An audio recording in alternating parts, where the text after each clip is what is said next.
स्वागत है आपका हमारे चैनल पे। आज हम लोग बात करेंगे संविधान के भाग, संविधान की अनुसूचियां और महत्वपूर्ण अनुच्छेदों के बारे में। तो सबसे पहले हम लोग स्टार्ट करेंगे संविधान के भाग से। संविधान में मूल तौर पे 22 भाग हैं, लेकिन अगर उपभागों को जोड़ लिया जाए तो इनकी संख्या हो जाती है 25। ठीक है, तो हम लोग बात करेंगे कि जो मूल भाग हैं 22 वो कौन कौन से हैं और उनमें बातें क्या है। ठीक, भाग एक में बात की गई है संघ और उसका राज्य क्षेत्र के बारे में, और 1 से लेकर 4 तक के अनुच्छेद इसमें शामिल किए गए हैं। भाग 2 नागरिकता से संबंधित है और इसमें 5 से लेकर 11 तक के अनुच्छेद शामिल किए गए हैं। मतलब कि 5 से लेकर 11 तक के जो अनुच्छेद हैं वो आपको नागरिकता के बारे में बताएंगे। और भाग कौन सा होगा? भाग होगा 2। भाग 3 की बात करते हैं तो भाग 3 में मौलिक अधिकार की बात की गई है, फंडामेंटल राइट्स की, और 12 से लेकर 35 तक के अनुच्छेद आर्टिकल्स इसमें सम्मिलित किए गए हैं। भाग 4 में राज्य के नीति निदेशक तत्व मतलब कि directive principle of state policy की बात की गई है, और 36 से लेकर 51 तक के आर्टिकल्स इसमें सम्मिलित हैं। तो भाग 4 बहुत इंपॉर्टेंट है, अक्सर पूछा भी जाता है कि भाग 4 किसको डील करता है, तो राज्य के नीति निदेशक तत्वों के बारे में। और अनुच्छेद कहां से कहां तक हैं नीति निदेशक तत्वों के लिए? तो 36 से लेकर 51 तक। 4 का या 4A की अगर हम बात करें, भाग 4A की, तो इसमें मौलिक कर्तव्य की बात की गई है, फंडामेंटल ड्यूटीज की, और यह आर्टिकल है 51A या 51 का। भाग 5 में यूनियन की बात की गई है, संघ की, और जिसमें अनुच्छेद 52 से लेकर 51 तक के अनुच्छेद शामिल हैं। अब चलते हैं अगले भाग की तरफ। भाग 6 राज्य से संबंधित है। इसमें 152 से लेकर 237 तक के अनुच्छेद सम्मिलित किए गए हैं। भाग 7 को निरसित कर दिया गया है, मतलब कि आज की डेट में भाग 7 का कोई अस्तित्व नहीं है, और यह डील करता था अनुच्छेद 238 से। भाग 8 को देखते हैं। इसमें संघ और राज्य क्षेत्र की बात की गई है, और 239 से लेकर 242 तक के अनुच्छेद इसमें सम्मिलित किए गए हैं। भाग 9 पंचायतों से संबंधित है, और इसमें 243 से लेके 243 तक अनुच्छेद शामिल किए गए हैं। 9 का, ठीक है, 9 का की अगर हम बात करें तो यह नगर पालिकाओं से संबंधित है, और इसमें अनुच्छेद 243 से लेकर 243 या 6 तक आते हैं। ठीक है, तो नगर पालिकाओं की बात की जाए तो वह 9 का में है। ठीक है, यह 9A में है, और आर्टिकल्स कहां से कहां तक हैं? 243 से लेकर 243 या 6 तक। 9B की बात करते हैं या 9 ख की बात करें, इसमें सहकारी समितियों की बात की गई है, और अनुच्छेद कौन कौन से हैं? तो 243 से लेकर 243 या ज से लेके 243 या न तक के अनुच्छेदों को इसमें शामिल किया गया है। भाग 10 काफी इंपॉर्टेंट है। इसमें अनुसूचित एवं अनुसूचित जनजाति क्षेत्र जो है उनकी बात की गई है। ठीक है, तो अनुसूचित एवं जो जनजाति क्षेत्र हैं उनकी बात भाग 10 में की गई है, और अनुच्छेद 244 से लेकर 244A सम्मिलित है इसमें। आगे के भाग में 11वां भाग, ठीक, तो संविधान का जो 11वां भाग है वह संघ एवं राज्यों के बीच संबंध को बताता है, और इसमें अनुच्छेद 245 लेकर अनुच्छेद 263 तक को शामिल किया गया है। भाग 12 की बात करें, इसमें वित्त, संपत्ति, संविदाएं एवं वाद, जो कि अनुच्छेद 264 से लेकर 300A तक की बात की गई है। ठीक, तो अनुच्छेद 264 से लेकर 300A ये डील करता है वित्त, संपत्ति, संविदाएं एवं वाद से, और यह भाग कौन सा है? भाग 12वां है। भाग 13 की बात करें तो भारत के राज्य क्षेत्र के भीतर व्यापार, वाणिज्य एवं समागम, ठीक है, तो भारत के राज्य क्षेत्र के भीतर में ट्रेड कॉमर्स की एक्टिविटी है, आना जाना है, वह भाग 13 के अंतर्गत है, और अनुच्छेद 301 से लेकर 307 इसमें सम्मिलित है। ठीक, तो 301 से लेकर 307 जो है वो भारत के राज्य क्षेत्र के भीतर व्यापार, वाणिज्य एवं समागम के बारे में बताते हैं। और भाग कौन सा है? भाग है 13वां। भाग 14 की बात करें तो वाणिज्य एवं समागम संघ और राज्यों के अधीन सेवाएं। ठीक है, ध्यान से देखिए, भाग 14 में वाणिज्य एवं समागम संघ और राज्यों के अधीन सेवाओं की बात की गई है, और 308 से लेकर 333 तक के अनुच्छेद इसको डील करते हैं। 14 का बहुत इंपॉर्टेंट है, ये पूछा भी जाता है। इसमें ट्रिब्यूनल्स की बात की गई है, अधिकरण की बात की गई है, जो कि 323 ए से लेकर 323 ख इसमें सम्मिलित किए गए हैं। ठीक है। भाग 15 इसमें इलेक्शन है, ठीक है, निर्वाचन है। यह डील करता है 324 से लेकर 329 ए या 329 क तक के अनुच्छेदों को। तो भाग 15 में किसकी बात की गई है? इलेक्शन की बात की गई है, निर्वाचन की। भाग 16 को देखते हैं। भाग 16 में कुछ वर्गों के संबंध में विशेष उपबंधों की बात की गई है, जो कि अनुच्छेद 330 और 342 ए, मतलब कि 330 से लेकर 342 क या ए तक के जो अनुच्छेद हैं वह कुछ वर्गों के संबंध में विशेष उपबंध को निर्देशित करते हैं। और संविधान का भाग कौन सा है? भाग है 16वां। भाग 17 को देखते हैं। इसमें राजभाषा की बात की गई है, ठीक है, ऑफिशियल लैंग्वेज की बात की गई है, जो कि वर्तमान में इनकी संख्या है 22। तो यह जो राजभाषा है उनमें आर्टिकल 343 से लेकर 343 से लेकर 351 जो है वो राजभाषा को डील करता है। ठीक। भाग 18 की बात करें, इसमें आपात उपबंध की बात की गई है, जो कि 352 से लेकर 360 तक के जो अनुच्छेद हैं वह इसको डील करते हैं। 19 जो है वो प्रकीर्ण है, मतलब कि मिसलेनियस है। यह जो है 361 से लेकर 367 तक के आर्टिकल जो है इसमें समाहित किए गए हैं। भाग 20 संविधान संशोधन, ये वेरी इंपॉर्टेंट में रखिए, ये पूछा भी जाता है कि भाग 20 जो है वो किससे संबंधित है? तो संविधान संशोधन से, कॉन्स्टिट्यूशनल अमेंडमेंट से। और अनुच्छेद कौन सा है? अनुच्छेद है 368, आर्टिकल 368। अगर हम भाग 21 की बात करें तो यह टेम्पररी है, संक्रमणकालीन और विशेष उपबंध को निर्देशित करता है। और इसमें आर्टिकल कहां से कहां तक है? 369 से लेकर 392 तक के अनुच्छेद इसमें सम्मिलित हैं। ठीक। अगर हम भाग 22 की बात करें, जो कि अंतिम भाग है संविधान का, इसमें संक्षिप्त नाम, प्रारंभ, हिंदी में प्राधिकृत पाठ और निरसन की बात की गई है। ठीक है। इसमें अनुच्छेद 393 से लेकर 395 तक के आर्टिकल्स इसमें समाहित किए गए हैं। तो यह संबंधित था हमें संविधान के भागों से। अब हम बात करेंगे संविधान में जो अनुसूचियां हैं, मतलब कि जो शेड्यूल हैं उनके बारे में। तो वर्तमान में कुल 12 शेड्यूल हैं। जब संविधान लागू हुआ था 26 जनवरी 1950 को, तब अनुसूचियों की संख्या जो है वो 12 नहीं थी, तब अनुसूचियों की संख्या केवल 8 थी। ठीक है। तो 9वीं 10वीं और 11वीं 12वीं जो अनुसूची है वो बाद में जोड़ी गई है। अब हम देखते हैं। ठीक है। तो पहली जो अनुसूची है, पहला जो शेड्यूल है वह डील करता है राज्य एवं संघ राज्य क्षेत्र से।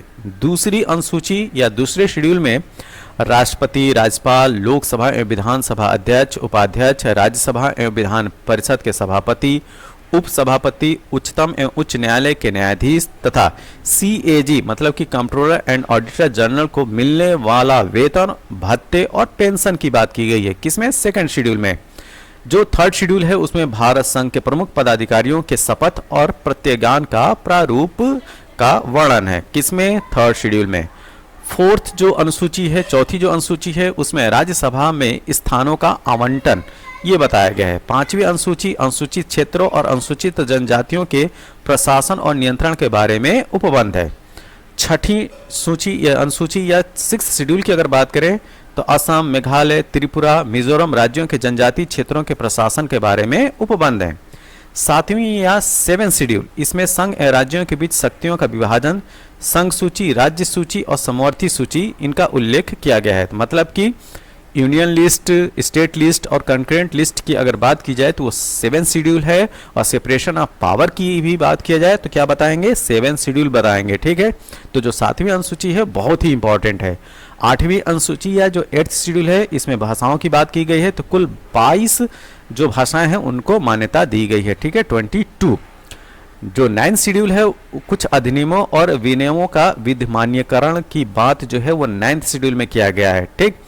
जो 10th शेड्यूल है, इसमें दल परिवर्तन के आधार पर अयोग्यता या निर्भरता के बारे में उपबंध है। ठीक। 11th शेड्यूल में पंचायतों की शक्तियां, प्राधिकार और उत्तरदायित्व की बात की गई है। 12वीं अनुसूची नगर पालिकाओं आदि की शक्तियां, प्राधिकार और उत्तरदायित्व की बात की गई है। ठीक है। तो जो 9th से लेकर जो 12th अनुसूची है इनको बाद में जोड़ा गया है। ठीक। जबकि प्रारंभ में पहले से लेके जो है वो 8th अनुसूची तक की ही बातें सम्मिलित थी। अब हम बात करेंगे कि भारतीय संविधान में जो महत्वपूर्ण अनुच्छेद हैं उनके बारे में, ठीक है। तो कभी कभी जो है आपसे बातों को स्टेटमेंट वाइज में रख दिया जाता है और पूछा जाता है कि ये जो बातें हैं या इनका ये जो उपबंध है वह किस अनुच्छेद में, किस आर्टिकल में किया गया है। तो चलिए स्टार्ट करते हैं भारतीय संविधान के जो महत्वपूर्ण अनुच्छेद हैं उनके बारे में। तो अनुच्छेद 1 मतलब जो आर्टिकल फर्स्ट है वह क्या करता है, क्या बताता है भारतीय संविधान में। तो संघ का नाम और राज्य क्षेत्र की जो बात की गई है वो आर्टिकल 1 में की गई है। अनुच्छेद 2 में क्या कहा गया है, नए राज्यों का प्रवेश या स्थापना की बात जो है आर्टिकल 2 में की गई है। अनुच्छेद 3 नए राज्यों का निर्माण हो गया, वर्तमान राज्यों के क्षेत्रों, सीमाओं या नामों में परिवर्तन, ठीक, इसका जो है विशेष तौर से याद रखिए, ठीक। हाल फिलहाल में ये सब काम होते रहते हैं, किसी भी क्षेत्र का, किसी भी राज्य का निर्माण हो गया, वर्तमान राज्यों के क्षेत्रों या सीमाओं या नामों में जो परिवर्तन आपको देखने को मिलता है, तो यह जो है अनुच्छेद 3 के तहत ही होता है, ठीक। अनुच्छेद 5 संविधान के प्रारंभ पर नागरिकता की बात की गई है। अनुच्छेद 12 में राज्य की परिभाषा जो है वो दी गई है। तो राज्य की परिभाषा मतलब कि स्टेट की अगर डेफिनेशन पूछा जाए तो किस अनुच्छेद में है, तो अनुच्छेद आर्टिकल 12 के तहत राज्य की परिभाषा बताई गई है कि आखिर स्टेट है क्या। आर्टिकल 14 विधि के समक्ष समता की बात करता है और विधियों का समान संरक्षण की बात करता है, आर्टिकल 14। अनुच्छेद 15 में देखते हैं क्या है, इसमें धर्म, मूलवंश, जाति, लिंग या जन्म स्थान के आधार पर विभेद का प्रतिषेध है, ठीक है, मतलब कि मनाही है कि मतलब धर्म, मूलवंश, जाति, लिंग एवं जन्म स्थान के आधार पर आप भेदभाव नहीं कर सकते हैं। यह अनुच्छेद कौन सा है, 15 है। आर्टिकल 16 की बात करते हैं, इसमें लोक नियोजन के अवसर की समता की बात की गई है, समानता की बात की गई है, किसमें, पब्लिक सर्विस में, लोक नियोजन में, ठीक है। अनुच्छेद 17 जो अस्पृश्यता का अंत की बात करता है। आर्टिकल 18 उपाधियों के अंत की बात करता है। आर्टिकल 19 वाक स्वतंत्र आदि विषयक कुछ जो अधिकारों का संरक्षण की बात करता है। तो फ्रीडम ऑफ एक्सप्रेशन की बात आर्टिकल 19 में की गई है। अनुच्छेद 20 जो आर्टिकल 20 है, इसमें अपराधों को दोष सिद्ध के संबंध में संरक्षण दिया गया है। आर्टिकल 21 की अगर हम बात करें तो इसमें प्राण एवं दैहिक स्वतंत्रता का संरक्षण की बात की गई है। 21A की बात करें तो 6 से लेकर 14 वर्ष तक के सभी बच्चों को निःशुल्क और अनिवार्य शिक्षा का अधिकार दिया गया है, आर्टिकल 21A में। अनुच्छेद 22 की बात करते हैं तो कुछ दशाओं में गिरफ्तारी और निरोध से संरक्षण प्राप्त है, किसमें, आर्टिकल 22 में। आर्टिकल 23 मानव दुर्व्यवहार एवं बलात्कार का प्रतिषेध की बात अनुच्छेद 23 में की गई है। अनुच्छेद 24 की बात करें, कारखानों आदि में बालकों के नियोजन का प्रतिषेध की बात आर्टिकल 24 में है। अनुच्छेद 25 जो आर्टिकल 25 है उसमें अंतःकरण की और धर्म के अबाध रूप से मानने और आचरण और प्रचार करने की स्वतंत्रता की बात अनुच्छेद 25 में की गई है। अनुच्छेद 29 में अल्पसंख्यक वर्गों के हितों का संरक्षण की बात आर्टिकल 29 डील करता है। अनुच्छेद 30 शिक्षण संस्थाओं की स्थापना और प्रशासन करने का अल्पसंख्यक वर्गों का अधिकार। अनुच्छेद 32 संवैधानिक उपचारों का अधिकार की बात, ठीक। तो कॉन्स्टिट्यूशनल रेमेडीज की जो बात की गई है आर्टिकल 32 के तहत की गई है। अनुच्छेद 39A क्या कहता है, समान न्याय एवं निःशुल्क विधिक सहायता की बात 39A में की गई है। अनुच्छेद 40 बहुत ही इंपॉर्टेंट है ये, ठीक है, ग्राम पंचायत की स्थापना का प्रावधान जो है आर्टिकल 40 में किया गया है। अनुच्छेद 44 की अगर हम बात करें तो नागरिकों के लिए एक समान सिविल संहिता की बात आर्टिकल 44 में की गई है। अनुच्छेद 45 मतलब कि आर्टिकल जो 45 है इसमें 6 वर्ष से कम आयु के बालकों के लिए प्रारंभिक बाल्यावस्था देखरेख और शिक्षा का उपबंध किया गया है। अनुच्छेद 48 आर्टिकल जो 48 है इसमें कृषि और पशुपालन का संगठन की बात की गई है। ये भी प्रश्न पूछा जाता है कि कृषि और पशुपालन के संगठन की बात किसमें की गई है, तो आर्टिकल 48 है। आर्टिकल 48A पर्यावरण का संरक्षण तथा संवर्धन और वन तथा वन्य जीवों की रक्षा, इसको जो है कॉन्स्टिट्यूशन अमेंडमेंट के थ्रू जोड़ा गया है, क्या, 48A को। अगर हम अनुच्छेद 50 की बात करें, इसको भी पूछा गया है, इसमें कार्यपालिका का न्यायपालिका से पृथक्करण, ठीक। तो सेपरेशन ऑफ एग्जीक्यूटिव को जुडिशरी से, क्या, आर्टिकल 50 में यह बात की गई है। अनुच्छेद 51 अंतर्राष्ट्रीय शांति और सुरक्षा की अभिवृद्धि की बात आर्टिकल 51 में किया गया है। अनुच्छेद 51 ए की बात करें, इसमें फंडामेंटल ड्यूटीज मूल कर्तव्य की बात की गई है। आर्टिकल 52 भारत का एक राष्ट्रपति होगा, तो भारत का एक राष्ट्रपति होगा किस अनुच्छेद में कहा गया है? आर्टिकल 52 में।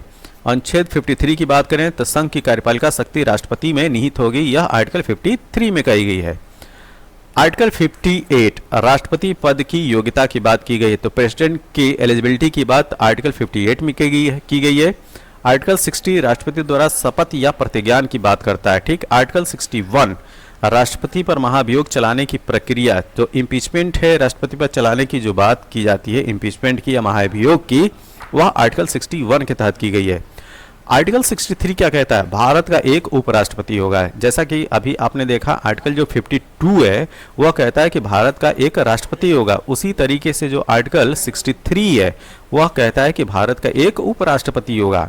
आर्टिकल 64 क्या कहता है? उपराष्ट्रपति का राज्यसभा का पदेन सभापति होना, ठीक। तो उपराष्ट्रपति का राज्यसभा का पदेन जो सभापति होना है वह आर्टिकल 64 बताता है। आर्टिकल 72 बहुत इंपॉर्टेंट है, तो राष्ट्रपति की जो क्षमादान की शक्ति होती है, पार्डन की जो पावर होती है प्रेसिडेंट की, वह आर्टिकल 72 के तहत होती है। अनुच्छेद 74 की अगर हम बात करें तो राष्ट्रपति को सहायता और सलाह देने के लिए काउंसिल ऑफ मिनिस्टर या मंत्री परिषद होंगे, यह आर्टिकल 74 कहता है। आर्टिकल 75(1) की हम बात करें तो प्रधानमंत्री की नियुक्ति राष्ट्रपति करेगा और अन्य मंत्री की नियुक्ति राष्ट्रपति प्रधानमंत्री की सलाह पर करेगा, यह बात बोलता है आर्टिकल 75(1). आर्टिकल 76 क्या है? भारत का महान्यायवादी, मतलब कि अटॉर्नी जनरल ऑफ इंडिया की जो बात की जाएगी वो आर्टिकल 76 के तहत की जाएगी। आर्टिकल 78 क्या कहता है? संसद का गठन, तो कॉन्स्टिट्यूशन ऑफ पार्लियामेंट की जो बात की गई है आर्टिकल 78 के तहत की गई है। अनुच्छेद 85 क्या है? संसद के सत्र, सत्रावसान और विघटन की बात जो है आर्टिकल 85 अनुच्छेद 85 के तहत है। आर्टिकल 108 बहुत इंपॉर्टेंट है, ठीक है। जो अनुच्छेद 108 है तो कुछ दशाओं में दोनों सदनों की संयुक्त बैठक की बात करता है, तो ज्वाइंट सीटिंग की बात जो है वो की गई है पार्लियामेंट के किस में? आर्टिकल 108 में। अनुच्छेद 110 की बात करते हैं, धन विधेयक की परिभाषा आर्टिकल 110, जो मनी बिल को डिफाइन किस में किया गया है? 110 अनुच्छेद में।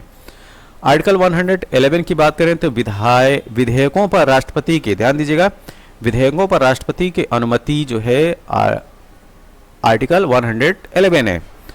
112 वार्षिक वित्तीय विवरण की बात की गई है, जिसको आम बोलचाल की भाषा में बजट बोलते हैं। एक चीज ध्यान रखिएगा, भारत के संविधान में बजट शब्द का उल्लेख कहीं पे भी नहीं है। यह बात जो है फाइनेंशियल एनुअल स्टेटमेंट की बात की जाती है, ठीक है। तो एनुअल फाइनेंशियल जो स्टेटमेंट है उसी को हम लोग आमतौर पे बजट के नाम से जानते हैं। इसकी बात अनुच्छेद आर्टिकल 112 में की गई है। आर्टिकल 123 संसद के विश्रांति काल में अध्यादेश प्रख्यापित करने के राष्ट्रपति की शक्ति, तो राष्ट्रपति जो है अध्यादेश लाएगा, ठीक। तो राष्ट्रपति को अध्यादेश लाने की जो शक्ति है वो अनुच्छेद आर्टिकल 123 के तहत आती है। तो ऑर्डिनेंस की पावर राष्ट्रपति की अनुच्छेद 123 के तहत है। 124 क्या कहता है? उच्चतम न्यायालय की स्थापना और गठन की बात करता है, ठीक है। तो सुप्रीम कोर्ट के स्थापना और गठन के बाद 124 में की गई। 129 क्या कहता है? उच्चतम न्यायालय का अभिलेख न्यायालय होना, ठीक है। तो रिकॉर्ड न्यायालय होना जो है वो बात करती है अनुच्छेद 129। 137 क्या है? निर्णय या आदेशों का उच्चतम न्यायालय द्वारा पुनरावलोकन, ठीक है। तो जो जुडिशियल रिव्यू की पावर है सुप्रीम कोर्ट की वह अनुच्छेद 137 के तहत है। तो ये भी जो है काफ़ी इंपॉर्टेंट है, ये पूछा भी जाता है, ठीक है। तो जो आर्टिकल 137 है इसको भी ध्यान में रखना है। आर्टिकल 148 भारत का नियंत्रक महालेखा परीक्षा की बात की गई है, मतलब कि CAG की बात अगर आपसे पूछा जाए तो आर्टिकल 148 बताइएगा। आर्टिकल 152 क्या है? राज्यों के राज्यपाल की बात की गई है आर्टिकल 152 में। आर्टिकल 155 क्या है? राज्यपाल की नियुक्ति की बात करता है। आर्टिकल 161 क्या है? राज्यपाल की क्षमादान की शक्ति 161 में की गई है। आर्टिकल 163 क्या है? राज्यपाल की सहायता और सलाह देने के लिए काउंसिल ऑफ मिनिस्टर होगा, यह होगा आर्टिकल 163 के तहत। क्या? राज्यपाल की सहायता और सलाह देने के लिए मंत्रिपरिषद होगा, ठीक है। तो जो स्टेट में अगर राज्य की बात किया जाए तो राज्य में राज्यपाल की सहायता और सलाह देने के लिए जो काउंसिल ऑफ मिनिस्टर होंगे इनकी जो बात की गई है अनुच्छेद 163 में की गई है। लेकिन अगर यहीं पे अगर आप केंद्र की बात कीजिए तो केंद्र में क्या है, केंद्र में आर्टिकल 75 है। इसमें जो है प्रधानमंत्री की नियुक्ति राष्ट्रपति करेगा और अन्य मंत्रियों की नियुक्ति राष्ट्रपति प्रधानमंत्री की सलाह पर करेगा। इससे 74, हाँ 74 जो आर्टिकल है, राष्ट्रपति की सहायता और सलाह देने के लिए मंत्रिपरिषद होगी, काउंसिल ऑफ मिनिस्टर होगी। और इसी तरीके से राज्यों में क्या है, आर्टिकल 163 राज्यपाल की सहायता और सलाह देने के लिए मंत्रिपरिषद होगा। ठीक, तो केंद्र में कौन सा है, आर्टिकल 74 है, जिसमें राष्ट्रपति की सहायता और सलाह देने के लिए क्या होगी, काउंसिल ऑफ मिनिस्टर होगी। आर्टिकल 164(1) की बात करते हैं, मुख्यमंत्री की नियुक्ति राज्यपाल करेगा और अन्य मंत्रियों की नियुक्ति राज्यपाल मुख्यमंत्री की सलाह पर करेगा। और इसी तरीके से केंद्र में क्या है, केंद्र में है 75(1), इसको आप देख सकते हैं पीछे, ये वाला अनुच्छेद। ठीक है, अब हम बात करते हैं आगे आर्टिकल 165 के बारे में। राज्य का महाधिवक्ता मतलब कि एडवोकेट जनरल की बात की गई है। ठीक, तो एडवोकेट जनरल की बात की गई है आर्टिकल 165 में। 169 क्या है, राज्यों में विधान परिषदों का उत्साधन या सृजन, मतलब कि जैसा कि जानते हैं उत्तर प्रदेश में लेजिस्लेटिव काउंसिल है, तो लेजिस्लेटिव काउंसिल का बनना और उसको खत्म होना, यह बात की गई है आर्टिकल 169 में। आर्टिकल 200 क्या कहता है, राज्यपाल द्वारा विधेयकों पर अनुमति जो है आर्टिकल 200 के तहत है। 213 अनुच्छेद क्या बोलता है, विधानमंडल के विश्रांति काल में राज्यपाल की अध्यादेश जारी करने की शक्ति, मतलब कि जो गवर्नर को ऑर्डिनेंस जारी करने की पावर है आर्टिकल 213 के तहत है। आर्टिकल 214 क्या है, राज्यों के लिए उच्च न्यायालय की बात करता है। ठीक है, आर्टिकल 226 की अगर हम बात करें तो कुछ रिट निकालने के उच्च न्यायालय की शक्ति होती है आर्टिकल 226 में। आर्टिकल 233 क्या है, जिला न्यायाधीशों की नियुक्ति। ठीक, अनुच्छेद 233 की बात करते हैं, जिला न्यायाधीशों की नियुक्ति की बात जो है आर्टिकल 233 में किया गया है। आर्टिकल 239 क्या है, संघ राज्य क्षेत्रों का प्रशासन की बात की गई है। ठीक, तो संघ राज्य क्षेत्रों में एडमिनिस्ट्रेशन की बात आर्टिकल 239 के तहत की गई है।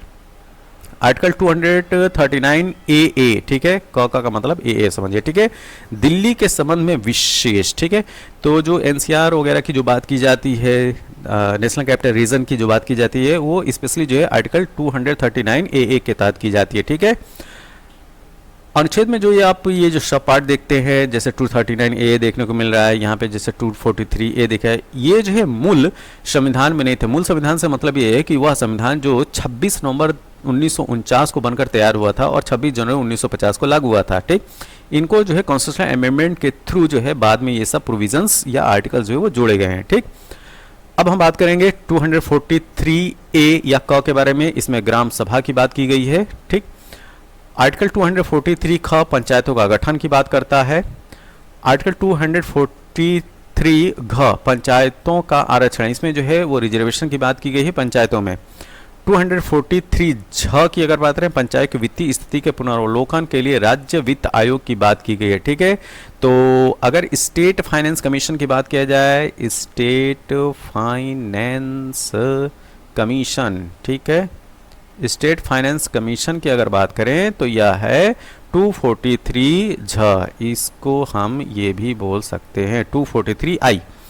243 टी की बात करें, पंचायतों के निर्वाचन के लिए राज्य निर्वाचन आयोग हुआ। ठीक है, तो स्टेट इलेक्शन कमीशन की बात जो है वो 243 के में किया गया है। ठीक, 243 था नगर पालिकाओं का गठन की बात करता है। 243 य घ जिला योजना के लिए समिति की बात करता है। ठीक, तो डिस्ट्रिक्ट प्लान के लिए जो कमेटी होगी वह 243 य घ के तहत डील करेगी। 249 क्या है, 249 राज्य सूची के विषयों के संबंध में राष्ट्रीय हित में विधि बनाने की संसद की शक्ति की बात करते हैं। क्या, 249। आर्टिकल 253 की बात करते हैं, तो अंतर्राष्ट्रीय करारों को प्रभावी करने के लिए विधान की बात करता है आर्टिकल 243। आर्टिकल 263 क्या है, अंतर्राज्यीय परिषद के संबंध में उपबंध है। आर्टिकल 266 भारत और राज्यों के संचित निधियों और लोक लेखा की बात करता है आर्टिकल 266। आर्टिकल 267 भारत की आकस्मिकता निधि की बात करता है। ठीक है, तो जो कंटीजेंसी फंड ऑफ इंडिया की बात की गई है आर्टिकल 267 में की गई है, और कंसोलिडेटेड फंड ऑफ इंडिया और पब्लिक अकाउंट की बात की गई है आर्टिकल 266 में। तो ध्यान दीजिएगा, आर्टिकल 266(1) ये जो है वो कंसोलिडेटेड फंड ऑफ इंडिया की बात करता है, मतलब कि संचित निधि के बारे में बात करता है। और आर्टिकल 266 टू जो है पब्लिक अकाउंट की बात करता है। किसकी? पब्लिक अकाउंट की बात करता है, ठीक, लोक लेखा की। अनुच्छेद 279 ए की बात करते हैं, इसमें माल और सेवा कर परिषद मतलब जीएसटी काउंसिल की बात जो है 279 ए में की गई है। अनुच्छेद 280 इसमें फाइनेंस कमीशन ऑफ इंडिया की बात की गई है, फाइनेंस कमीशन ऑफ इंडिया वित्त आयोग की। 300 ए की बात करते हैं, ठीक, तो विधि के प्राधिकार के बिना व्यक्तियों को संपत्ति से वंचित न किया जाना, ठीक है, यह संपत्ति का अधिकार है। पहले जो संपत्ति का अधिकार था, राइट टू प्रॉपर्टी, वो फंडामेंटल राइट में हुआ करता था, लेकिन आर्टिकल 300 ए में इसको स्थानांतरित करके इसको एक लीगल राइट्स बना दिया गया, विधिक अधिकार बना दिया गया, ठीक है। तो 300 ए क्या बोलता है? तो विधि के प्राधिकार के बिना व्यक्तियों को संपत्ति से वंचित न किया जाना, ठीक है, ये है। आर्टिकल 312 की बात करते हैं, इसमें अखिल भारतीय सेवाओं की बात की गई है, मतलब कि ऑल इंडिया सर्विसेज की बात की गई है। और जैसा कि हम जानते हैं कि ऑल इंडिया सर्विसेज में Indian administrative service, Indian police service और इंडियन फॉरेस्ट सर्विस आती है, ठीक। अनुच्छेद 315 की बात करते हैं, तो संघ एवं राज्यों के लिए लोक सेवा आयोग की बात की गई है। किसमें? अनुच्छेद 315 में। अनुच्छेद 323 ए की बात करें, प्रशासनिक अधिकरण की बात की गई, एडमिनिस्ट्रेटिव ट्रिब्यूनल्स की। अनुच्छेद 324 क्या कहता है? निर्वाचन आयोग की बात करता है, ठीक। तो इलेक्शन कमीशन की बात आर्टिकल 324 में की गई है। अनुच्छेद 330 क्या बोलता है? लोकसभा में अनुसूचित जाति और अनुसूचित जनजाति के लिए सीटों का आरक्षण, ठीक। तो लोकसभा में एससी और एसटी के लिए रिजर्व सीटों की जो बात की गई है अनुच्छेद 330 में की गई है। अब हम बात करेंगे अनुच्छेद 332 के बारे में। तो 332 कहता है राज्यों की विधानसभाओं में अनुसूचित जातियों मतलब कि एससी और अनुसूचित जनजातियों मतलब एसटी के लिए सीटों का आरक्षण होगा। 338 क्या कहता है? राष्ट्रीय अनुसूचित जाति आयोग की बात करता है, ठीक है। तो नेशनल शेड्यूल्ड कास्ट कमीशन की बात 338 में की गई है। और 338 ए या 338 का क्या कहता है? राष्ट्रीय अनुसूचित जनजाति आयोग, तो जो national commission on scheduled tribe है उसकी बात 338 ए में की गई है। 338 ख या ये कहे 338 बी, यह जो है पिछड़े वर्गों के लिए राष्ट्रीय आयोग की बात करता है। तो national commission for backward classes की बात की गई है आर्टिकल 338 बी में। आर्टिकल 343 क्या कहता है? संघ की राजभाषा हिंदी हो गई और लिपि जो है देवनागरी होगी, ठीक है। तो संघ की राजभाषा हिंदी और लिपि जो है वो देवनागरी होगी, इसकी बात की गई है आर्टिकल 343 में। 350 ए की बात करते हैं, इसमें प्राथमिक स्तर पर मातृभाषा में शिक्षा की सुविधाएं, ठीक है। तो मदर टंग में जो है प्राइमरी एजुकेशन होना चाहिए, इसकी बात की गई है आर्टिकल 350 ए में। अनुच्छेद 352 की बात करते हैं, तो राष्ट्रीय आपात की घोषणा युद्ध या बाह्य आक्रमण या सशस्त्र विद्रोह के कारण, ठीक है। तो जो नेशनल इमरजेंसी की बात की जाएगी, ठीक, वह कैसे? युद्ध या बाह्य आक्रमण हो मतलब कि एक्सटर्नल अटैक हो या सशस्त्र आर्म्ड रिबेलियन हो, उसके आधार पर जो है नेशनल इमरजेंसी की बात की जाएगी, ठीक है। और नेशनल इमरजेंसी किस अनुच्छेद के तहत लगेगा? 352 के तहत। 356 अनुच्छेद की बात करते हैं, इसमें राज्यों में संवैधानिक तंत्र के विफल हो जाने की दशा में राष्ट्रपति शासन का उपबंध है, ठीक है। तो जो राष्ट्रपति शासन लगता है, प्रेसिडेंट रूल लगता है स्टेट में, राज्यों में, वह अनुच्छेद 356 के तहत लगता है। और क्या प्रावधान है? जब संवैधानिक तंत्र विफल हो जाते हैं राज्यों में, तब जाके राष्ट्रपति शासन लगता है। अनुच्छेद 360 की बात करें, जो आर्टिकल 360 है वित्तीय आपातकाल की बात करते हैं, जो फाइनेंशियल इमरजेंसी है वो आर्टिकल 360 के तहत है। आर्टिकल 368 क्या है? संसद की संविधान का संशोधन करने की शक्ति और प्रक्रिया। तो जो भी कॉन्स्टिट्यूशनल अमेंडमेंट होते हैं वह आर्टिकल 368 के तहत ही होते हैं। तो आर्टिकल 368 में जो भी संविधान की प्रक्रिया और शक्ति जो बताई गई है संविधान संशोधन की, वह जो है वह आर्टिकल 360 के तहत ही बताई गई है। तो यह एक द्रुतगामी रिवीजन करने के लिए हमारा यह वीडियो था, जिसमें हम लोगों ने पार्ट्स, संविधान के पार्ट्स, अनुसूचियां और जो महत्वपूर्ण अनुच्छेद हैं उनके बारे में जाना, ठीक है। तो एक्चुअली में क्या होता है कि एग्ज़ाम टाइम के ड्यूरेशन में अगर हम 15-20 मिनट या आधे घंटे इस तरह के वीडियो देख लिए तो एक पूरा जो है एक बैकअप आपका जो है वो तैयार हो जाता है, आपकी मेमोरी में ये सारी बातें जो है फिट हो जाती हैं। तो ये फास्ट रिवीजन की एक सीरीज़ है, तो प्लीज़ इस सीरीज़ को जो है हर एक पॉइंट पे अगर मतलब कि ये बोला जाए टॉपिक्स पे अगर आ रहे हैं तो उनको आप ज़रूर देखा कीजिए, ठीक है। इससे पहले हम already Indian geography, world geography, environmental science, Indian polity and governance और इससे पहले जो गवर्नर जनरल ऑफ इंडिया हैं, वायसराय हैं, और साथ में जो पॉलिटी की अगर हम बात करें तो जो इम्पोर्टेंट कॉन्स्टिट्यूशन अमेंडमेंट है उन सारे जो वीडियो हैं इन पे आ चुके हैं। और आज का हमारा वीडियो आपने देखा कि कॉन्स्टिट्यूशन के पार्ट्स, शेड्यूल्स और जो महत्वपूर्ण अनुच्छेद हैं उनको डील किया। ठीक, यह वीडियो आपको कैसा लगा? जैसा भी लगा हो आप अपने सुझाव जो हैं कमेंट बॉक्स में ज़रूर दें। तब तक के लिए थैंक यू, धन्यवाद।